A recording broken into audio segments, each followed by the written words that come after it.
What would you do if your billionaire boss showed up at your door after midnight? Not to fire you, not to promote you, but to beg you to pretend to be his wife for one night. Emily Carter thought her life was simple. Quiet job, small apartment, weekend visits to her grandmother in the countryside. Then one knock changed everything. Because she didn't know that one night would turn into a lie too real to control. That pretending would turn into love. And that walking away would be the most painful decision of her life. This is not a story about money. It's about what happens when two lonely people finally see each other and almost lose everything because of it. Before we begin today's story, tell me, where are you listening from right now? Drop it in the comments. Every message reminds me that these stories are reaching real hearts in real places. Now let's begin. The knock came late, too late. It was sharp, urgent, and completely wrong for the quiet hallway of Emily Carter's apartment building. At 10:47 p.m., no one ever knocked on her door. Her fingers froze around the mug in her hand. Her heart skipped. She opened the door, and for a second, the world stopped. Standing there was Nathaniel Royce, her boss, the billionaire CEO of Royce Global Holdings. He didn't belong in this narrow hallway. At work, he was always flawless, dark suits, calm authority, a man who never hesitated. But tonight, his tie was loose. The top buttons of his shirt were undone. His dark hair looked like he'd been running his hands through it all night. Most unsettling of all, his eyes. They weren't cold or controlled. They were desperate. "Emily," he said quietly, "I need a favor." That alone made her stomach tighten. "This isn't about work," he continued, voice low and strained. "It's personal." She stepped aside, letting him in. The expensive scent of his cologne filled her small living room, making the space feel even smaller. He paced once, twice, like a man running out of time. "Tomorrow night," he said, stopping suddenly. "Mr. Hiroshi Tanaka will attend the annual shareholders' dinner." Emily nodded. Everyone knew that name. Tanaka was the key investor behind a multi-billion-dollar Pacific expansion deal. Nathaniel exhaled sharply. "He's traditional. Extremely traditional," he said. "He believes a man's private life reflects his reliability in business." Emily's chest tightened. "He assumes I'm married," Nathaniel continued. "He's expecting to meet my wife." Silence fell between them. Emily's mind raced. "A companion can be arranged," she said carefully. "A discreet professional." "No." The word was sharp. He stepped closer. "I don't trust a stranger," he said quietly. "They don't know me." "You do." She looked up at him, startled. "You know my routines, my habits, what I eat, what I hate. You manage my entire life." Then he said the words that changed everything. "I need you to pretend to be my wife. Just for one night." Emily felt dizzy. "Your wife." The words sounded unreal. Impossible. Her life was simple. Quiet. Work. Home. Weekend visits to her grandmother in the countryside. His world was private jets and billion-dollar negotiations. She opened her mouth to refuse. Then he spoke again, softer this time. "I know about your grandmother," he said. Her breath caught. "I know about the hospital bills," he continued. "The treatment her doctors recommended. The one you can't afford." Her heart pounded. "I can take care of it," he said steadily. "All of it. Now. And in the future." He looked at her, not like a CEO, but like a man with no other options. "Please," he whispered. "Just one night." That night, Emily didn't sleep. And by morning, nothing in her life would ever be the same. By the next morning, the entire executive floor felt different. Emily sat at her desk outside Nathaniel Royce's office, staring at her screen without seeing a single word. The memory of his voice, "Please. Just one night," kept replaying in her head. At exactly 9 a.m., the intercom buzzed. "Emily, come in." His tone was professional again. Controlled. But she could hear the tension beneath it. When she entered, he closed the door behind her. That alone sent a ripple of unease through her chest. Nathaniel didn't sit behind his desk. Instead, he stood by the window overlooking the city, hands in his pockets. On the conference table lay a slim black folder. "I've prepared everything," he said, turning to face her. He opened the folder. Inside was a life they had never lived. "We met 2 years ago at a charity gala," he said calmly. "You were there with friends. I was immediately drawn to your intelligence." Emily blinked. "We married a year later. Private ceremony. Very discreet. We keep our relationship out of the media." He flipped the page. "Our favorite restaurant. Our first trip together. Even how we argue." He said it all like a business briefing. Clean. Logical. Emotionless. When he finished, he looked at her, waiting. Emily didn't nod. Instead, she slowly shook her head. "This won't work," she said softly. Nathaniel frowned. "The timeline is solid. The details are consistent." "That's not the problem," Emily replied. She stepped closer to the table. "Mr. Tanaka isn't going to audit our story," she said. "He's going to watch us." Nathaniel stilled. "They'll watch how you look at me, how you touch my hand, how I react when you speak." She met his eyes, steady, unflinching. "No one will believe we're married if we look like two strangers reciting lines." For the first time, his composure cracked. He stared at her, realizing something he hadn't considered. Emotion. Emily straightened, a quiet confidence settling over her. "We need memories," she said, "even if we have to create them." He swallowed. So she continued, a faint smile touching her lips. "We start today." Nathaniel raised an eyebrow. "Take me to dinner tonight," she said. "Not as your assistant." She paused. "Take me as your wife." That evening, at exactly 7:30 p.m., the doorbell rang. Emily opened the door and forgot how to breathe. Nathaniel stood there in a charcoal suit, no tie, holding a single white rose. Not extravagant. Intentional. "You look beautiful," he said quietly. The way he looked at her wasn't professional. It was personal. Dinner was awkward at first. They slipped into old habits, talking about schedules, meetings, deadlines. Emily reached out and gently touched his arm. "We're not at the office," she said softly. "Tell me something real." He hesitated. Then, finally, "I wanted to be an architect," he admitted. "Before the company. Before the responsibility."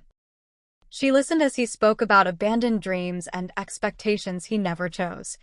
When he asked about her, she surprised herself by answering honestly. "I want a small cafe," she said. "In my grandmother's town. Nothing fancy. Just warm. A place that feels safe." He didn't interrupt. He saw her. And somewhere between dessert and the quiet drive home, something shifted. At her door, he leaned in and kissed her cheek. It was gentle, unplanned, and it stayed with her long after the door closed. The next day, they visited her grandmother. Nathaniel, billionaire CEO, hammered loose sports, ate homemade cake, and listened to childhood stories on a porch swing. Her grandmother looked at him and said softly, "Take good care of her." The words landed heavier than any contract he had ever signed. On the drive back, Nathaniel said quietly, "I've never felt more at home." Emily didn't answer, but her heart did. Monday morning arrived with a single sentence. "We need rings."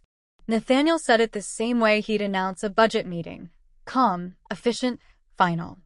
Emily looked up from her desk. "Rings.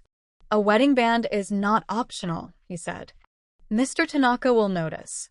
That evening, they stood inside an unmarked jewelry boutique known only to the city's elite. Soft lights, velvet trays, absolute silence. The jeweler smiled warmly. "And this must be Mrs. Royce." The title sent a strange shiver through Emily. Nathaniel didn't correct him. Instead, his hands settled naturally at the small of her back, light, protective. Too convincing. He chose a simple platinum band. No diamonds. No excess. "May I?" he asked quietly. Emily nodded. He took her hand. The moment his fingers closed around hers, the world narrowed. He slid the ring onto her finger slowly. Too slowly. It fit perfectly. "What do you think?" he asked, his eyes locked on hers. "It's beautiful," she whispered. "We'll take it," he said. The jeweler hesitated. "Would you like an inscription?" Emily expected Nathaniel to refuse. Instead, he said, "One word." The room went still. "Always." Emily's breath caught. That word didn't belong to them. Not to a lie. Not to one night. But he didn't explain. 2 days later, another problem surfaced. "Mr. Tanaka loves classical music," Nathaniel said. "There will be dancing." That night, long after the office emptied, they stood alone in the boardroom. The massive table had been pushed aside. Music filled the space. Nathaniel was all precision. Counting steps. Correcting posture. Emily stepped on his foot twice. "This isn't working," she muttered, embarrassed. "No," she said again, stronger this time. "That's not the issue." She stepped into his space and placed his hand firmly on her waist. "Stop counting," she whispered. "Trust me." He hesitated. Then slowly he let go. And everything changed. They moved together. Effortless. Natural. The city lights blurred beyond the windows as the music faded. They didn't separate. His breath was warm against her temple. Her hand rested on his shoulder. The space between them pulsed with something unspoken. For a moment, just one, they forgot it was an act. The night before the dinner, Emily passed his office and saw the light still on. Nathaniel stood alone, holding a framed photograph. "My father," he said quietly when she entered.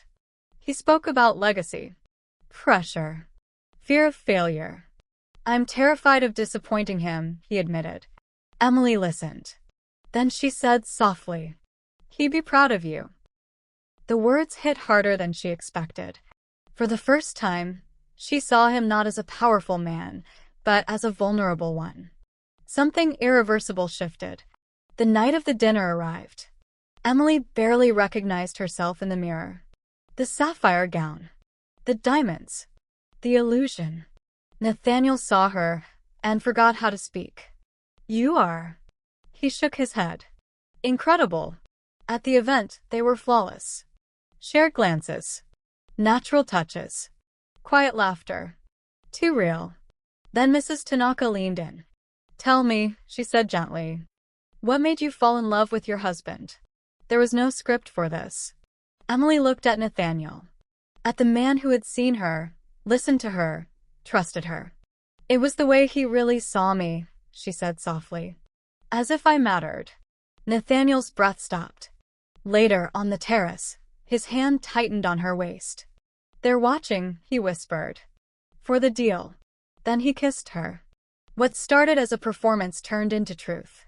There was no pretending anymore. The silence the next morning was unbearable. Nathaniel walked Emily to her apartment like a stranger. No lingering looks. No warmth. "Thank you," he said coolly. "You were perfect." Perfect. The word cut deeper than anger ever could. "It was my job," Emily replied, matching his tone. She turned and walked away before he could see her hands shaking. That weekend felt endless. The sapphire dress hung in her closet like an accusation. Every quiet moment replayed the kiss on the terrace. She had crossed a line she couldn't uncross.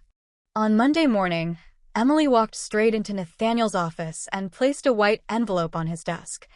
"My resignation," she said. He stared at it. "What?"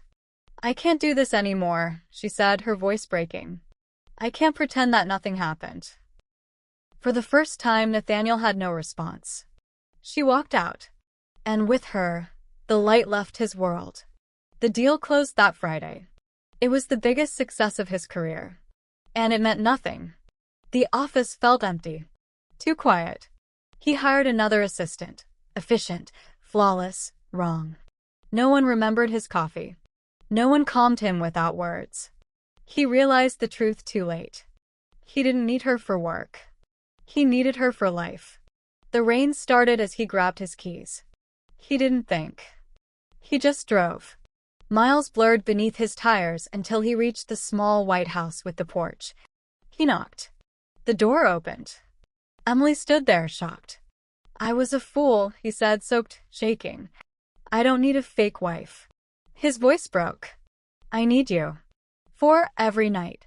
She pulled him inside, wrapped him in warmth. And finally, he told the truth. I love you. The house was warm. Rain drummed softly against the windows as Emily wrapped a towel around Nathaniel's shoulders. The powerful CEO looked nothing like the man the world feared. He looked lost. She handed him a mug of tea and sat across from him at the small wooden kitchen table. I love you, he said again, quieter this time. As myself. Not as your boss. Emily took a slow breath. You live in a world I don't belong to, she said honestly. My dreams are small. He shook his head. They're real, he said. And my world is empty without you. He reached for her hand. My penthouse means nothing if you're not there. Home is wherever you are. Her walls finally crumbled. I love you too, she whispered. 6 months later, the city office was filled with laughter. They argued over napkin colors for their wedding. Eggshell won. Their worlds blended quietly. Weekends in the countryside, plants in the penthouse. Warmth where there had once been glass and steel. And without asking, Nathaniel helped Emily plan her cafe. The wedding wasn't grand. It was real. Held in her grandmother's garden. When Emily lifted the platinum ring and said, "This started as a lie, but always became a promise," Nathaniel's eyes filled with tears. 1 year later, the cafe opened. Mismatched chairs. Fresh bread. Soft laughter. A wooden sign read, "Always Cafe." Nathaniel sat in the corner, watching his wife move through her dream. When a nervous young man asked for advice, Nathaniel smiled. "Just really see her," he said. "That's everything." Emily joined him, sliding into the booth. "I love you," he said softly. She smiled. "Always."